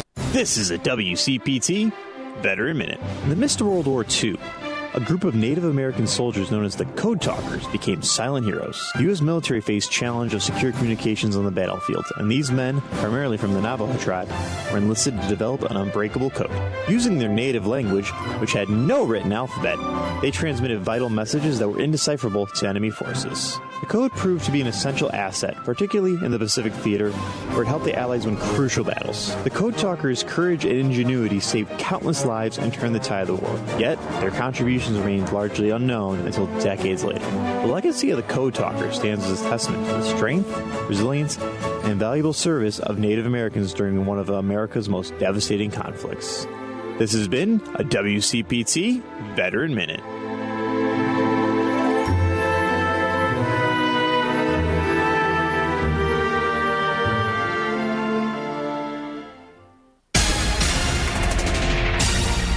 You're listening to WCPT 820. Here's the latest Chicago weather update. From the Weatherology Weather Center, I'm meteorologist Jennifer Wojcicki. We'll see mostly sunny skies here for today with a high in the mid-50s. Winds out of the south around 15 to 20 miles per hour, gusting as high as 35. For tonight, mostly clear, a low near 43. By Tuesday, partial sunshine, high of 66 degrees. Wednesday, a chance for showers and thunderstorms, cloudy, we'll see high of 66. Thursday, slight chance for snow early, a high of 45. That's your latest Chicago weather update. Currently, it's 29. This is WCPT 820, where facts matter. Welcome back to Choose Views with Richard Chew on WCPT 820, Chicago's Progressive Talk. Welcome back, Progressive. 773-763-9278 is the number. We'll try to get to your calls before we wrap up the show. But right now, and shout out to Representative Tracy for her work. Give her the love she deserves. Reach out to her office, follow her, and see what you can do to get involved. She's one of those leaders that, let her know. That's how we keep, like I said with Representative Brzezinski, U.S. Representative Brzezinski last Friday. We got you. We got you. We want you to know, keep fighting. And right now, that's part of the big conversation. But this morning, as we keep moving along, we're going to have our good friend Mike Nellis on with us this morning to chat about a little bit of everything politics. Mike, good morning and welcome to Choose Views. Good morning, Richard. How are you? Man, I'm doing all right. I had a little bit of one of those morning sinus headaches. I told Devin, I said, if you see me like rattling my head around this morning. How are you doing, my man? How have you been doing the last 2 weeks? I'm all right, but I managed to get RSV thanks to my kiddo. So if you hear me hacking up a lung at some point in this, let me know. Man, listen. All right, Mike. Listen, I'm gonna be a big brother here. Take care of yourself, okay? Please. I will. I will. Look, Go ahead. I'm day 6, so I'm doing okay, and I've just been going around blaming RFK Jr. for it. So that's really all I can do. You drive, I'll do the wet work. Listen, there's so much that we can talk about in this short time, but that's why I love having you on for a brief bit every couple of Mondays. And this past week was a doo-doo show, is the word I'll use when it comes to how our Democratic leaders in Washington, thank God for great competency of our state reps like we just had on with Representative Tracy. But, man, last week was certainly part of the chamber was they lost their damn minds. let's chat about it. Let's just dive in and talk about this. Yeah, I mean, look, the 10 Senate Democrats voted to advance the continuing resolution. I think Democratic primary voters are pretty frustrated with that. I mean, look, here, like my thing about it is this. The dividing lines of the Democratic Party right now are between people who are ready and able to fight in this moment and people who are not. And there's all this talk of a Democratic Tea Party or people being really frustrated and wanting to throw out their representatives. I don't know if that's going to happen necessarily or not. But if it is, it's going to be hard to identify the ideology behind it because I think Democrats are just ready to fight right now. And what Donald Trump is doing in Washington, he's hurting people. He's letting Elon Musk cut things like cancer research for kids. They're targeting Medicaid. They're, doing all kinds of horrible stuff to green card holders and permanent American residents. And we need elected officials to fight, and I think anybody who isn't showing that fight, who isn't gritting their teeth and prepared to push back against this, is going to be in political danger. And I don't blame Democrats or anybody right now for being frustrated. And over the weekend, there was this CNN poll that has the Democratic Party's approval rating at 29%. And a big part of the reason our approval rating is so low is we've lost a huge chunk of our base. Like, Democrats are frustrated right now. It doesn't mean they're loving what they're seeing in Washington. Trump is underwater right now, too. He's not popular, and his policies are pretty unpopular, but we gotta show some teeth and fight. Yeah, man. I will tell you that the people who are getting the most positive responses right now are the Democratic elected officials that are willing to come in and knock over tables and say a few curse words and get bleeped because there are everyday folk who are frustrated beyond belief, as they should be, as we should be, and they want to hear somebody use a few expletives to say, the old line from the movie. I can't think of it, and I think it was I'm mad as hell. And I'm not. Was it with Network? I'm mad as hell. And I'm not going to take it anymore. We want that. We want that to be heard. And you talked about the poll in terms of the numbers, and I saw this great article from Jason Easley that talked about voters are fed up and they want Democrats to fight by any means necessary. They want a less of Dr. King and a little bit more Malcolm X right now. And I mean, tell me I'm crazy, or tell me your observation in that space. No, I don't think you're crazy at all. I think people want us to fight right now, at least our people, right? And look, Democrats can't get elected if they lose their base voters, so we've got to do enough to fight. But I think also independents want us to fight too, because our numbers with independents are bad too, and Trump is deeply underwater with independent voters. So it's a mistake to act like this is 40 years ago when Ronald Reagan and Tip O'Neill and the Democrats are making deals and trying to get stuff done, because Donald Trump isn't trying to create or help anybody right now. He's just trying to destroy stuff, all right? And maybe some of it is worth destroying, but most of it isn't. And he's trying to establish a new world order that doesn't make any sense, and he's just making a lot of stuff up. And we can't work with a guy like that. We can't work with Mike Johnson because they don't actually want to help people. All they want to do is put money in the pockets of billionaires. The entire plan right now is to cut Medicaid, Social Security, other critical government programs that people rely on so they can give billionaires like Elon Musk another tax break that they don't need. That's the whole plan right now. When they talk about anything that's like culture war related or society related, it's just a distraction from that, because all they want to do is hoard more wealth for their biggest donors. If we're not fighting that, then we're going to look weak. And here, one thing I know, I believe this pretty strongly, the American people don't like losers. All right, they don't. And if we look like losers, if we advocate like losers, if we talk like losers, we're going to lose.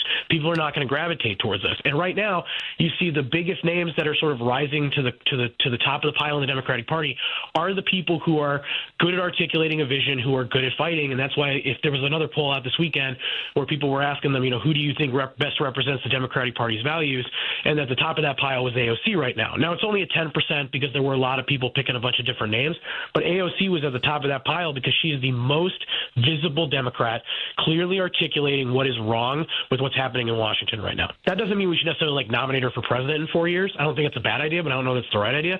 But the people who are advocating and actively fighting are the ones that are going to get a lot of support. And to his credit, we've talked a lot about Senate Democrats here, but House Democrats kept their caucus together. Only one Democrat voted for the continuing resolution. So give Hakeem Jeffries his flowers there. He kept his caucus together and forced the Republicans to have to be darn near perfect in order to pass that CR, which will have political ramifications for them in the midterms.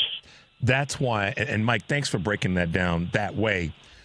That's why I've been saying since midweek last week, if you don't listen, you and I are conversing about something and we've got an issue to resolve. If we got issues with each other, but the goal is to get us across the finish line, then you and I need to bury all of our stuff in private. And when we come out in public, they need to see, man, there's no space between Mike and Richard. They want to get some stuff done together. And that's what didn't happen with the Senate last week. Be darn anything else. All the disagreement and whatnots and reason, Shaheen's leaving. She's got, like next year and, Durbin maybe, who knows? It doesn't matter. But what matters is the optics showed that they were in disarray and then they weren't fighting in the same direction.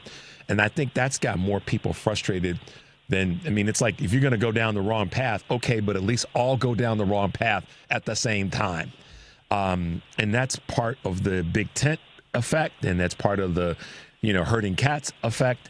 But at the end of the day, that's where I believe they dropped the ball. And by contrast, to your point and what I've said last week as well, Hakeem Jeffries did not let that happen. And he's fumbled the ball a little bit or bobbled it a couple times in the recent weeks and some of the things that he said about policy and this, that, and the other. But when it came to this vote, he had his folks lined up.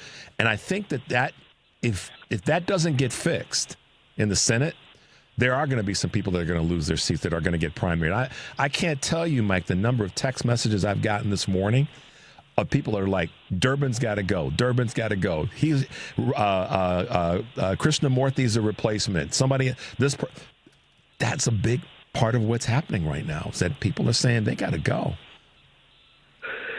Yeah, I think one of my biggest frustrations with what happened last night is we let the narrative get completely away from us. Yep. Like, if we were going to let the CR pass, there was a different way to go about doing that. And instead, the story all last week was about how Democrats caved. It was a big political win for Donald Trump, and the Democrats look weak, and that's a problem. Like, I don't like Donald Trump. I don't agree with almost anything that he does. But the voters reward him because he seems like a fighter, because he seems tough. Now, I think if you throw a punch, he's like a schoolyard bully. He runs away. But, he can project strength in a way that the Democratic Party currently can't. And that's a huge problem. The mainstream media is also complicit in that space because we know that, and we have to include that in the process. But this is how Eric Grant, who hosts the Family Meeting, and I've been talking about this for years, irrespective of what the mainstream media does, the Democrats need to always create the narrative. And to your point, is right on. They did not own the narrative this past week when it came to the CR. Right. They could have very easily said, this is what one of my colleagues, Karen Byrne from True Blue Politics, and I talked about. They could have simply said, here's why it's bad, or here's what's in it, here's why it's bad for you, but here's what we're going to do to make it right or better. It's real simple. They could have done that, presented that, and said, and we're not going to vote for it. And then it would have made sense that if the government shuts down, it's because these things over here are awful, they're disgusting, and they're going to harm you in this way. And why wasn't that such an easy thing, particularly for the Senate to do? It boggles my mind. And it says, though, but it does say to me, Mike, that's why the leadership's got to change in the Senate. Well, look, the whole Democratic Party is struggling, I think, and we've got to do a few things that are going to change the tide here. The first is we do need wholesale generational change in the Democratic Party. We need new candidates and elected officials that are going to rise up, that are fresh faces to the American people, who talk like real people, who have a real perspective on the fights that we're having right now. And that's where, I'm getting kind of frustrated as I'm watching folks that are, 80, 85 years old run for re-election in the House right now.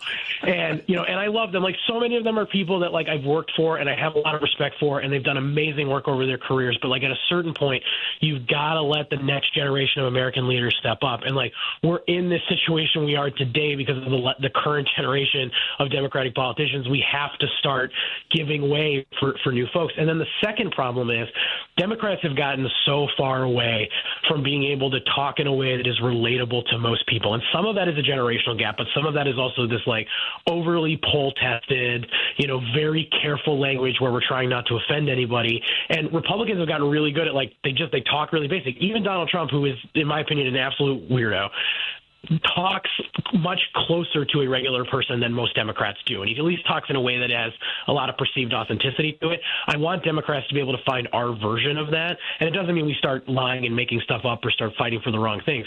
But we should, on the CR, we should have picked 2 or 3 critical, simple talking points and repeated them over and over again and not expect the mainstream media to do our job for us. We keep expecting CNN, MSNBC, New York Times to do our jobs for us to educate the American people when our job is to go out there on alternative media, on YouTube, on Twitter, et cetera, and just bash the same couple of talking points in. If they had taken, that's why I said, it's not even about messaging. It's about your word, the narrative. But I said, make it simple, make it plain. I was talking with Representative, U.S. Representative Nikki Brzezinski last Friday, and I said, Representative, I'm going to sound like I'm begging you, but I'm begging you.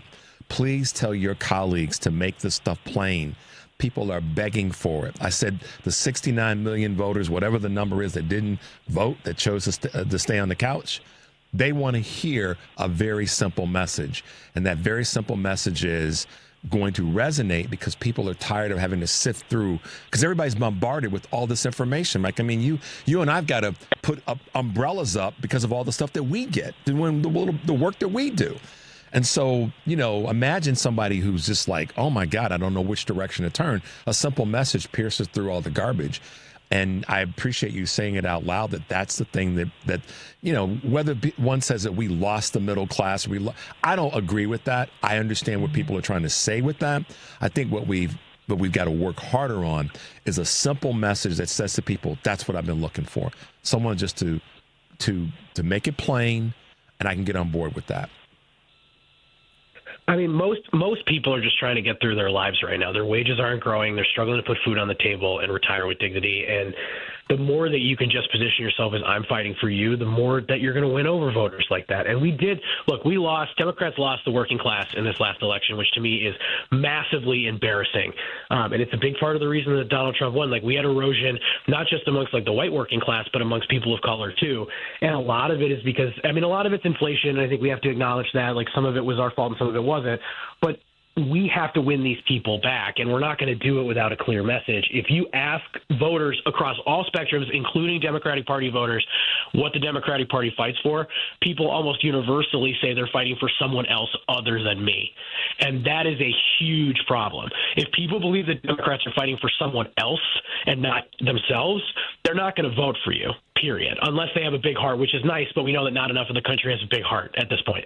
And so most voters are fundamentally self-interested. So if we can simplify our message, get on the same page, elevate a new generation of leaders who can meet the moment, particularly in the media environment that we're in, then just start talking like regular people again and start advocating about, look, we're fighting for you. We're not fighting for billionaires in Donald Trump's cabinet who are just trying to get a tax cut. We're going to make your life easier. We're going to help you buy a house. We're going to help you retire with dignity. We're going to help you get a good paying job. We're going to help you have enough money to survive and have a family. If we can get back to that and keep it really, really simple, we're going to be okay, because Donald Trump has given us plenty of openings to get back into the fight here because he's not doing anything to reduce inflation. He's fueling inflation. Housing prices are going to be more expensive because of these dumb these dumb tariffs on Canada, because the lumber prices are going to go up. Grocery prices are going to be rising. The stock market's in the tank. So we're going to have opportunities here, but not if we don't get our act together fast. Yeah, but at the same time, along with that, what we have to be really careful of is the number of people who are fighting and have been fighting for that.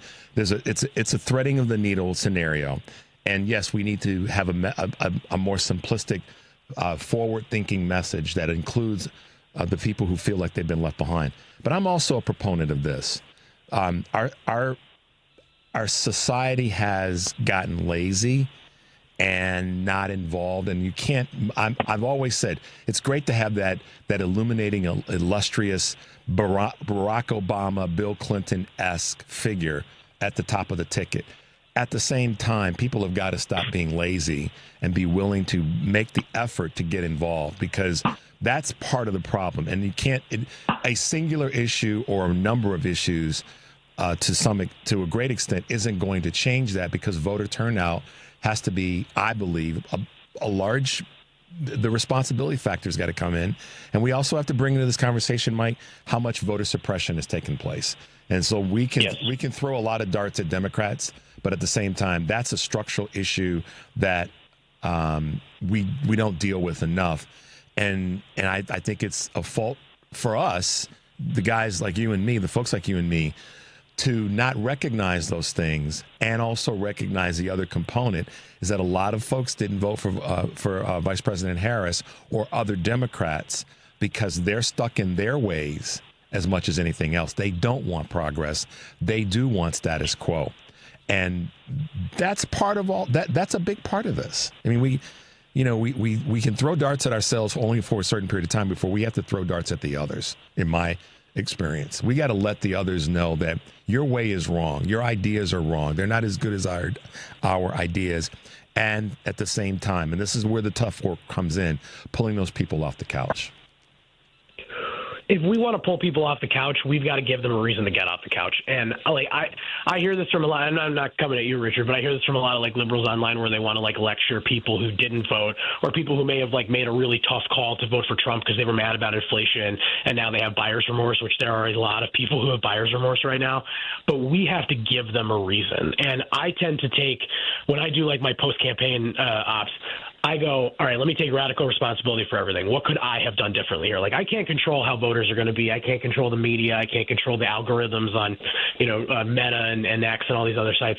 But what can I do differently, and what could my campaign have done differently? And I think more, at least Democratic campaign operatives, need to get into a place where instead of blaming our losses on everything else, is to focus inward on how we can get better at running campaigns, how we can get better at communicating. And to me, voter suppression is very, very real. I want to be super clear about that. And there are a lot of people who were not able to vote who would have voted if they could have.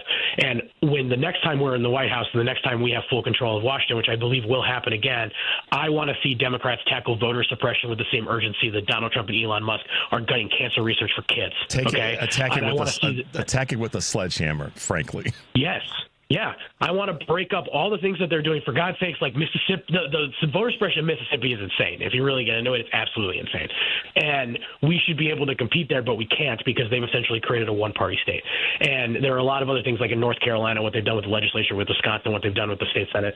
It's absolutely insane. But in terms of people who are apathetic, or all the people who voted in 2020 for Joe Biden and Kamala Harris but didn't come out in 2024, we didn't give them a reason, and I hold us responsible for that. I don't think anybody owes us their vote. And I think we as practitioners in the space. She even said, and this is the part where, this is where we all have to put our minds and go in a similar direction. Vice President Harris said numerous times, I don't assume that I'm getting anybody's vote for free.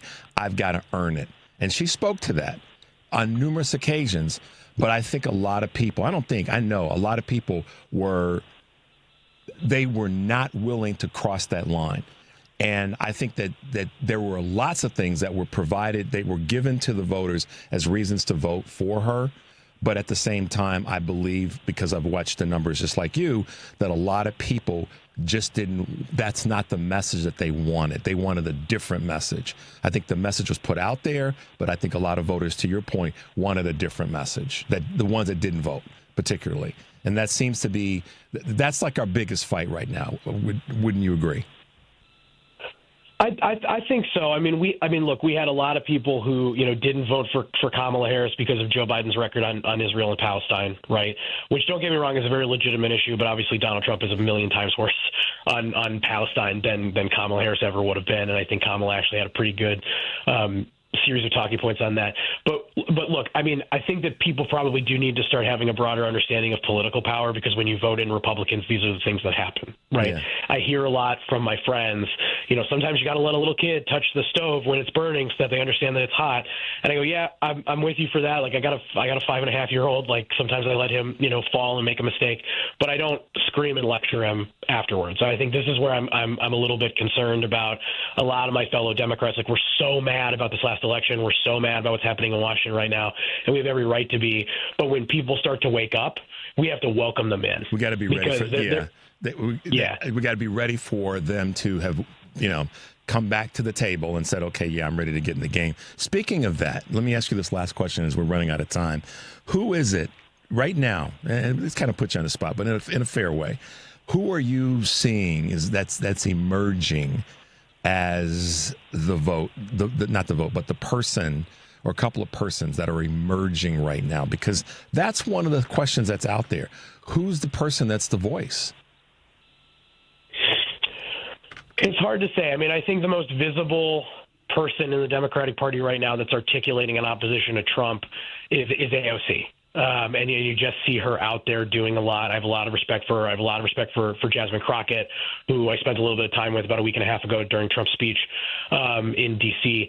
I think the two of them are doing a really good job of being visible, but they're primarily speaking to Democratic primary voters. Gavin Newsom's out there with his podcast. I don't really care for it, but I at least kind of applaud him for trying. I'm looking for, who are the people, and I'm thinking this in terms of like 2028, like who we put forward as a standard bearer.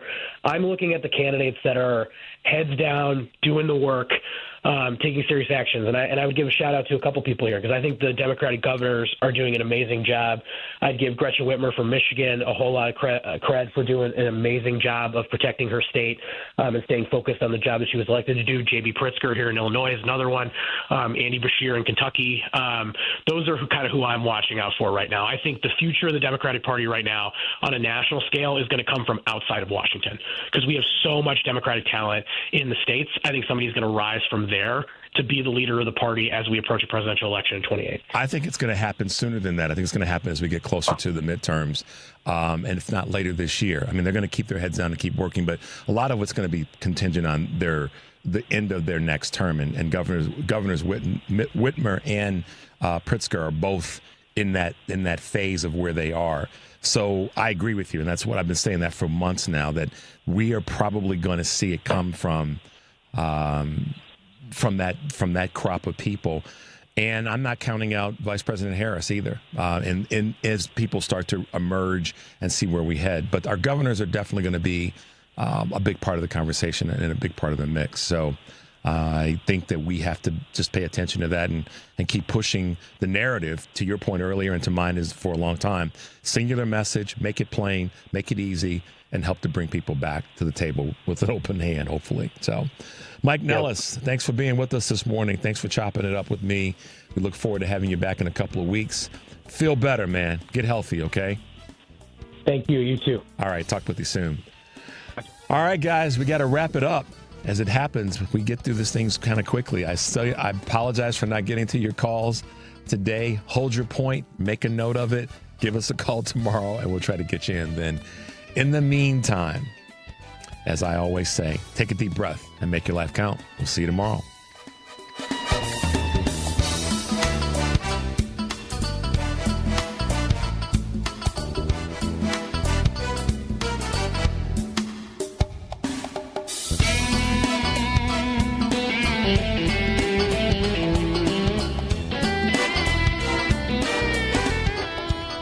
Excuse me, miss. Can I ask you a question? Sure. Can you recommend a bank that offers a full suite of commercial banking products along with excellent service? Yes, ABOC. What about a bank that has been in Chicago for more than 100 years and really understands the local business climate? ABOC. But I manage a labor union. Can you recommend a bank that really understands how labor unions operate and what banking products they need? Again, ABOC. ABOC first opened its doors in downtown Chicago in 1922 and understands the local business climate better than anyone. ABOC was founded by labor unions and still has union employees and shareholders today, so they really understand how unions tick and how their needs may be different.